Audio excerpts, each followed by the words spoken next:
At my father's 70th birthday, I surprised him with a scrapbook of memories we shared. He flipped through it once, tossed it aside, and said, "Where's the real gift?" My stepmother handed him a new watch and he gushed for 10 minutes. As I packed up the party leftovers alone, he walked past without saying goodbye. 6 months later, he was begging me to come back home after she left him with nothing. I spent 3 months working on that scrapbook.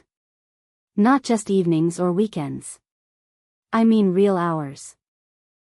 I went through boxes in my basement, scanned old Polaroids, printed digital photos, even asked my aunt to send me that old picture of Dad holding me on his shoulders in Ocean City when I was 5. I wanted to give him something real for his 70th birthday. Something that showed him I remembered every good moment we had together. Because, despite everything, I loved my dad. It wasn't easy growing up after my mom died. I was 11. A year later, Melanie moved in. She was cold from day one. Smiles in public, silence in private. She made it clear I was in her way. My dad changed too. He started spending more time at work or golfing, less time talking to me. But I held on to the idea that deep down, he still cared. So that scrapbook? It wasn't just a gift.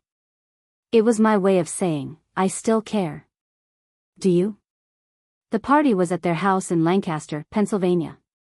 Their backyard was done up like a wedding, white tents, gold tablecloths, hanging lights. Melanie had planned every inch. I showed up early with 2 trays of food and that scrapbook in a gift bag. She didn't even thank me for the food. Just said, "Put it over there," and walked off. Most of the guests were her family and friends.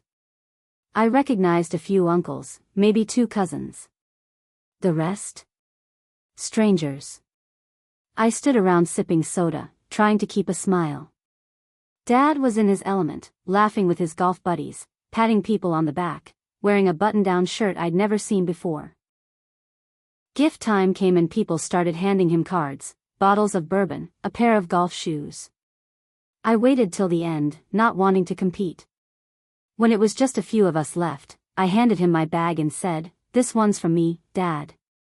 He pulled out the scrapbook and flipped open the first page. It was that picture of us in Ocean City. Then the next our fishing trip in the Poconos, the ticket stubs from that Pirates game, a birthday card he wrote me when I turned 13 that said, "No matter how tall you get, I'll always be proud of you."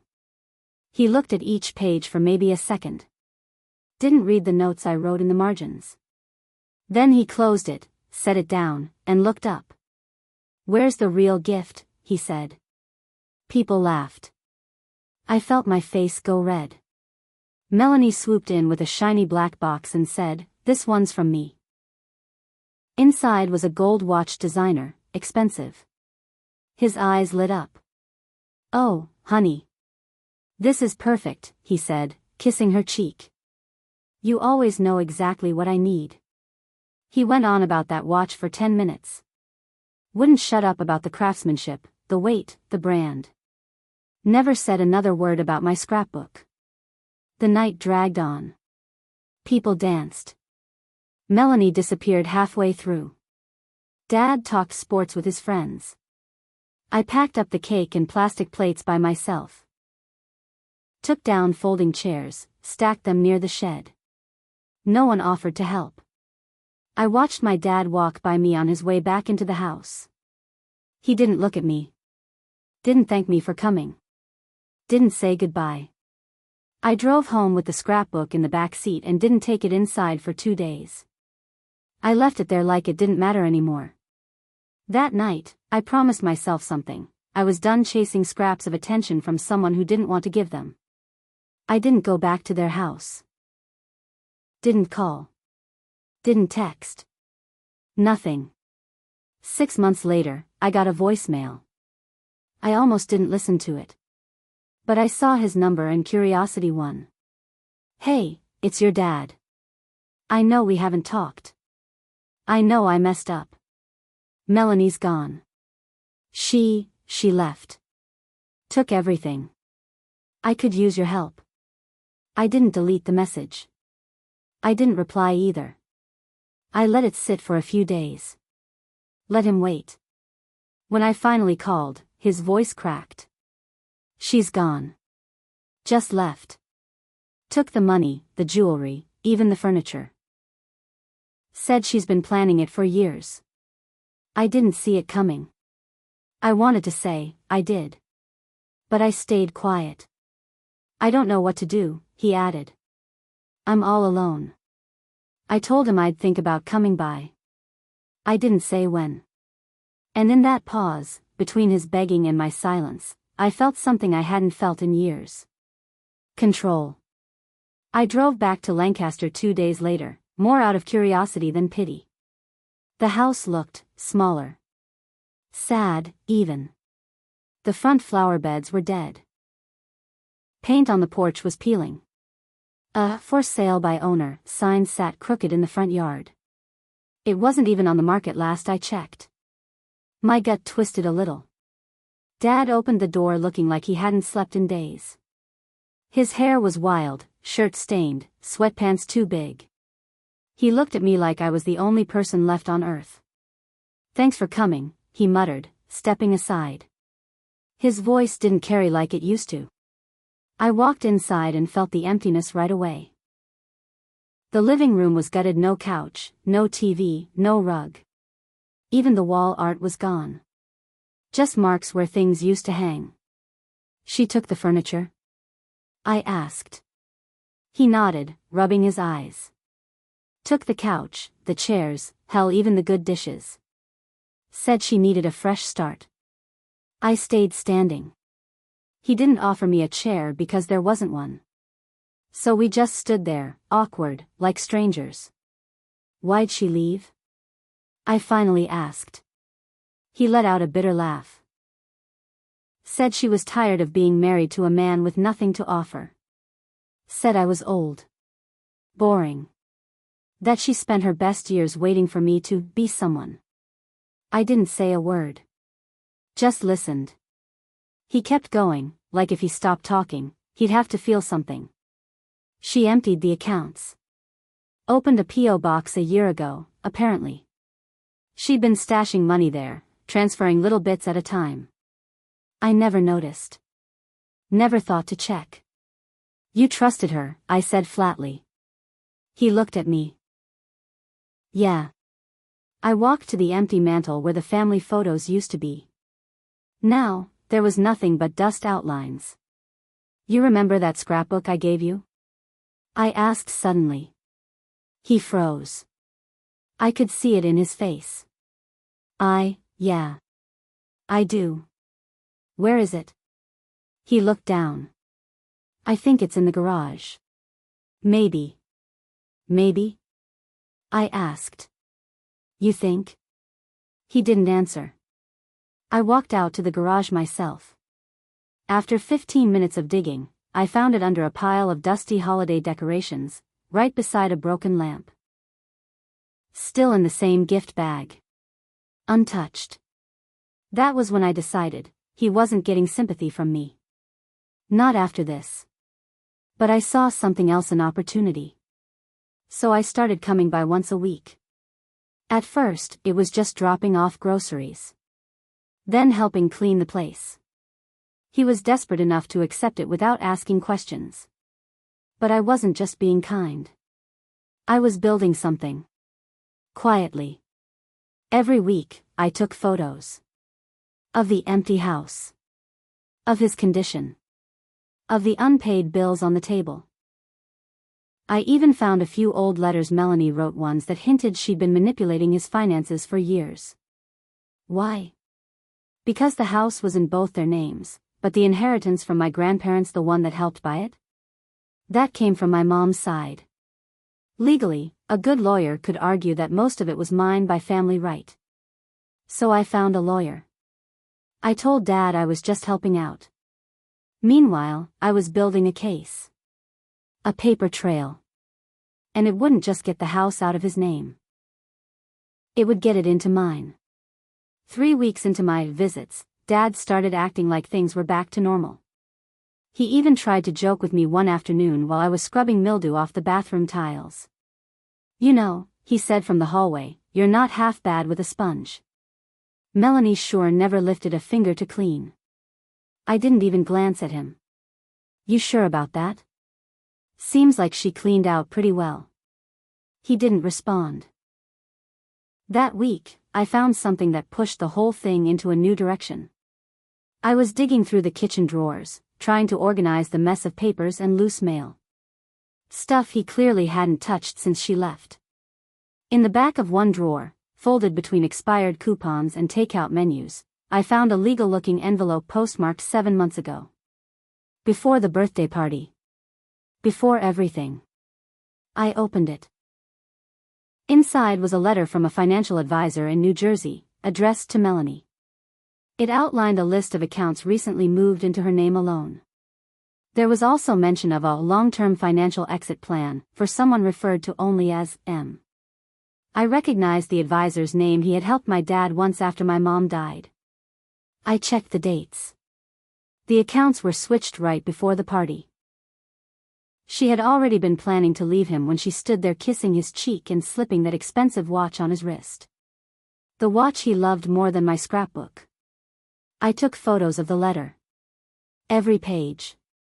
Then I took the letter with me. He never asked about it. That night, I drove to the old law firm my mother used years ago. Her lawyer was long retired, but his son had taken over the practice.